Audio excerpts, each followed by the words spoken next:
Salam sejahtera kepada semua.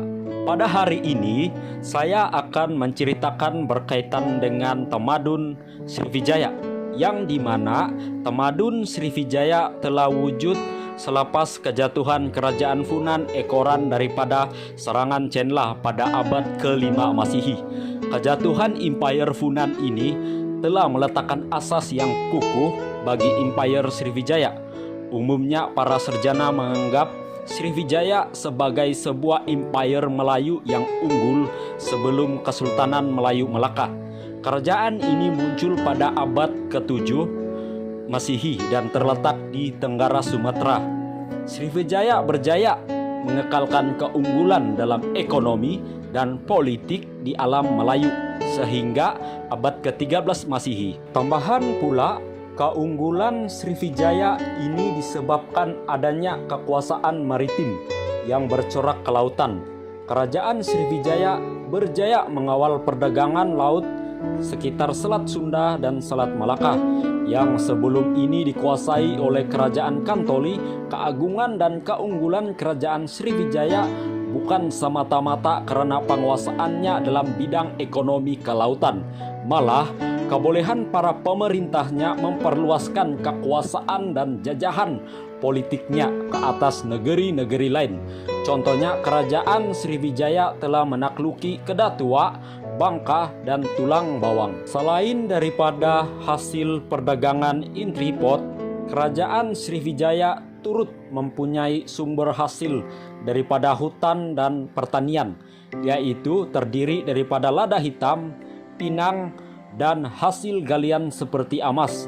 Adanya barang-barang tersebut membolehkan Kerajaan Sriwijaya menjalankan perdagangan dengan negara luar. Walau bagaimanapun, jajahan Sriwijaya di Sumatera seperti Palembang turut memberikan sumbangan hasil yang banyak kepada kekayaan Sriwijaya. Pelabuhan di Sriwijaya senantiasa sibuk dengan pertukaran barangan dan penggunaan mata uang, juga turut berlaku dalam perniagaan.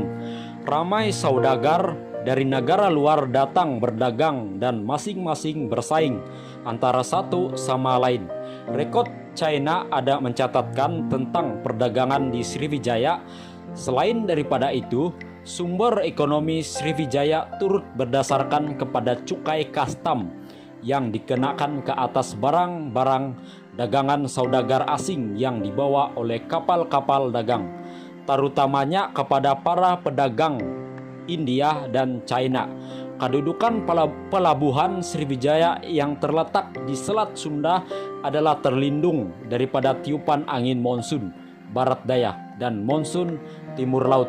Ini membolehkan para pedagang dari timur dan barat datang ke situ. Di samping itu juga berdasarkan kepada inskripsi kedudukan bukit yang dijumpai di Palembang mencatatkan bahwa Raja Sriwijaya yang pertama ialah Dapunta Hoyam. Semasa pemerintahannya, Sriwijaya berjaya menakluki Melayu Jambi pada tahun 775 Masehi dan mengembangkan kuasa ke kawasan-kawasan lain di sekitar Selat Melaka. Ia juga telah berjaya menakluki Ketaha ataupun yang diberi nama Kedatua pada tahun 671 Masehi dan Jaya serta negeri-negeri lain di Segenting Kra pada tahun 775 Masehi. Dengan itu, pada akhir abad ke-8 Masehi, Sriwijaya mempunyai kuasa penuh ke atas jalan perdagangan antara bangsa di Selat Melaka pada masa itu. Sriwijaya juga terkenal sebagai salah satu pusat pengajian agama Buddha yang utama di rantau ini pada zaman kegemilangannya Abdullah Rahman Haji Abdullah 1989. I think penganut agama Buddha yang terkenal dari negeri China telah melawat Palembang pada tahun 671 Masehi. Ia telah menasihatkan semua penghijrah China yang berlayar ke India supaya singgah di Sriwijaya sekurang-kurangnya setahun atau dua untuk mengkaji bahasa Sanskrit dan agama Buddha. I think pernah tinggal di Sriwijaya selama beberapa tahun untuk menerjemahkan buku-buku dan kitab agama Buddha daripada bahasa Sanskrit dan Melayu kepada bahasa China. Abdullah Rahman Haji Abdullah 1989. Di samping itu, penyebaran agama Buddha tersebut disebabkan oleh pemerintahnya yang terdiri daripada Raja-Raja Sriwijaya yang menjadi penaung kepada perkembangan agama Buddha. Contohnya pada tahun 775 Masehi, Raja Sriwijaya telah mengarahkan Sami Diraja yang bernama Jayanata untuk membina 3 buah berhala di Jaya untuk Dewa Sakyamuni, Padmapani, dan Vajrapani. Begitu juga dengan pembinaan kuil-kuil di Nalanda pada tahun 949 Masehi sebagai tempat pengajian telah menggalakkan lagi penyebaran agama Buddha tersebut. Selain itu juga, Sriwijaya juga terkenal dengan pasukan tentara laut yang kuat. Semua kapal yang melalui wilayahnya dipaksa singgah di pelabuhannya untuk menyelesaikan bayaran dan cukai bagi menjamin monopoli perdagangan antara China dan India. Sriwijaya telah meluaskan kuasa serta mengukuhkan kawalan ke atas kawasan di sekitar Selat Malaka dan Segenting Kra.